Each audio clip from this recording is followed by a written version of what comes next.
Hi, I'm Marcia Lehman, and I'm a Knox County Master Gardener. Today we're at the home of another Master Gardener, and we will be pruning a Weigela. That's Weigela, Florida. It is a spring bloomer, which means it blooms on buds that were formed last year. That's why we call it old wood. And as you can see, there are still a few blossoms here, but most of the blossoms are spent. So we are right on time. We're not too early, we're definitely not too late to prune this Weigela. Now, number one is, this is a cane shrub. So each year you should come in and remove up to 1/3 of the canes. And that starts at the bottom. Now this shrub hasn't had annual maintenance like that. It's had a few clips here and there when it needed a haircut. But today we're going to give it a good pruning. So we will be starting at the bottom. And I already know there's one, maybe two really old canes that we're going to take off, and that is going to make a drastic change in what this looks like. Most folks like to keep this to an upright form, and for the spot that this is located, it needs to stay in an upright form. If you have it in a larger area, you can actually let it get longer and then it will drape over. But that doesn't work for this spot. So we're going to prune this Weigela to maintain an upright form.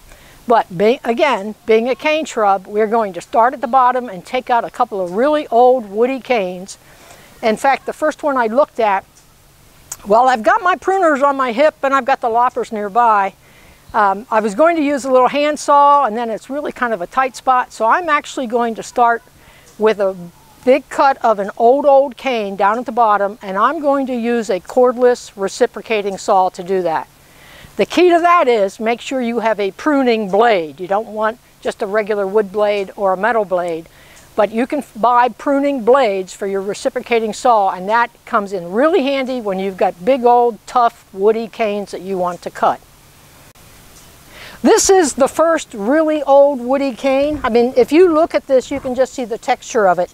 And here is my reciprocating saw, and I'm going to come in here as low as I can go. And we're off. Let me show you the piece I took off. Once I get it unentangled. But this is easily 1.5 inches in diameter. It's definitely old wood. And I would say it's had some less than exemplar pruning in the past. But it's gone now, it's history. So there's another really old one in the back that you probably can't see, but you saw me take that one off. We'll pause while I take off the one in the back, and then we'll come back and resume working on the rest of the shrub. This shrub is going to look very different when it's finished because it hadn't been pruned in about 6 or 7 years. And being a cane shrub, it's continued to put out new canes. So we took off 2 really big old canes, which opened us up immensely. But now I'm going to start at the bottom, and I'm going to remove dead wood, but I'm also going to take off things that are coming out and growing along the ground. Because with this monkey grass around here, that's going to hold moisture. This is going to be susceptible to fungal diseases in our hot, humid summers. So I'm going to come in and take off these low-hanging things as low as I can go. And some of them, like this one, is actually fairly old and not big and thick, but the wood is quite old looking. And then we've got dead stuff in here. So any of the dead, damaged, diseased, crossing, rubbing, but I definitely want these low-hanging things. We're going to put this back to being an upright shrub rather than a draping, arching shrub. And one of the nice things about cane shrubs is you can manhandle them. So you can pull these all around to get in here and work on this. Here's a spindly little thing running right through the center. We don't need that. We don't want that. Here's a low-hanging, really old wood one.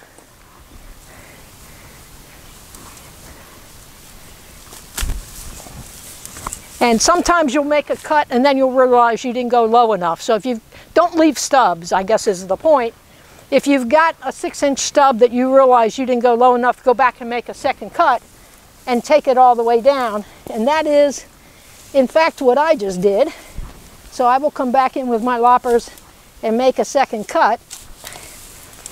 It wasn't 6 inches, but it was a good 3 inches. I could have gone lower. But we're going to focus on the center, airflow and sunshine, anything dead. And sometimes you can just use your fingers and break off dead stuff, and you hear it go crunch. And I'm looking at, we've got another candidate here. Not quite sure. That's kind of spindly and in the center. Got a low hanging one. And yeah, what you'll often find is old canes in the center where whoever tried to cut before couldn't get low enough will now either break off, or once you create a little space, you can get in there and clean up former pruning cuts. So now I've got this branch that wants to come out and droop, and I'm looking, there may be a good spot right here at a node to trim that so it doesn't hang down on the ground, and we'll see.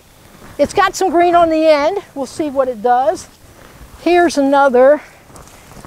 Now this is one I think I'll take off all the way back at the main stem. Now we're much more upright. Still got a few droopy things. Let me take this off here. And you'll also find when you take one off, gee, something was holding this up. Now it wants to droop down. So I'm going to take this off back at a node, and hopefully what's left will now grow upright. This looks bent, probably in the process of my pulling out a limb. If I want to keep this up, this is all new growth. I'm going to come back to about where the new growth starts. That'll make it more erect. I'm going to do the same thing here. And now this is what I call wonky. Very technical term, but I'm going to come back to where it connects to the main stem and take that off. This has some of the same, so we'll do it here. And I know exactly what caused it, because here's about 1.5 inch stub from an old pruning cut. Can't tell you how old, but there was a prior pruning cut. Here's some dead, just breaks right off. A little more dead. Crack, crack, crunch, crunch. And let's see, here's another one. But again, cane shrubs, you can pretty much manhandle them. They don't object. We'll take this new growth off. In a sense, we are reshaping this shrub because it, having not been pruned for about 6 years, it had started to drape, and we made the decision to put it back to an upright form. So as I stand up now, I'm going to prune back some of this new growth. In every place that I'm doing that, I see an older pruning cut, which is what triggered the clumpy growth at the end. And then of course, we're up against the house, so I may want to come back here, and here's a small shoot coming off the back. And this shoot, this cane, when I leaned on it, kind of crunched. It's an old cane. Doesn't look particularly good. So this will be the third old cane that I take off. I had that first one in the front, the one in the back that I didn't actually show you, which was bigger than the one in the front, and then that one, which is smaller. But if you come in, if you could come in here, you would see that I still have 1, 2, 3, 4, 5, 6, 7, about 8 main canes. And for this location, that's probably pretty good. So now, again, the question is, do I want to keep all this growth that's coming from an old pruning cut? And my answer is no. I'm going to thin that out. I don't need 5 or 6 new branches coming out of one node. We'll keep that for a while. Keep this for a while, keep this for a while. Now we're coming back against the house. This main cane comes up and branches, so I'm going to take off the back side of it. We'll keep the other side. And I'll take that new whip off, that new growth that wants to grow towards the house. We'll keep that. Maybe next year that comes off. I've got a pruning stub here from a prior time, so we'll clean that up a little bit.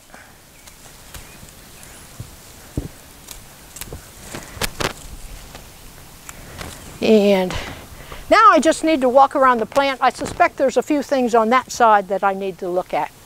Now that I'm on this side of the plant, I see that this is a main cane. I'm going to keep it, but this branch that comes up wants to rub against that, which was one that we said we wanted to keep. So I'm going to take that one off. And then we've got an old pruning cut here, which is what has triggered these, 5 new shoots. In this case, I'm just going to trim it back. I won't take all of them off, but I will take the skinniest ones off. And the others I'll prune back to a leaf node. And then from this side, I also see a little shoot coming off that really old cane down there. So we'll take that. And I think, you know, this shrub looks very different from when we started. But this is one case where we did in fact change its shape from somewhat draping to be more of an upright shrub. And the real answer will come next spring when it blooms out. I'm thinking, I always say one more thing. I'm thinking I'm going to shorten a couple of these. I'm going to leave that one for the moment. I'll take off one of those. That's coming out of an old pruning cut. But I think we're done. As I say, cane shrubs, you go in, you take out a couple of the oldest, woodiest, biggest canes every year. And when you take that cane off at the bottom, you're going to pull a whole lot of other stuff along with it. And that's okay. So we took 3 major canes and we still have 8 or 9 left. So that meant we had 12 to start. So I took 25% of the old canes. I'm still within my pruning budget. And then we did a significant reshaping to get rid of the draping arching and bring it back to an upright form. And that's because of its particular location. So that was, frankly, pretty quick and easy. It sometimes takes a little courage to start making those big cuts. But once you realize it's almost impossible to over prune a cane shrub. In fact, the way that you renovate a cane shrub is cut it all down to about 6 inches above the ground. So it's pretty hard to ruin a cane shrub. If you mess it up, just take it down to about 6 inches and do a renovation pruning. But I think this will come back next year, and it's going to soon put out new buds on this year's wood, which will bloom in the spring, and I'm willing to bet it'll have a nice display come spring of 2024. I hope you learned something today. Thank you for joining us.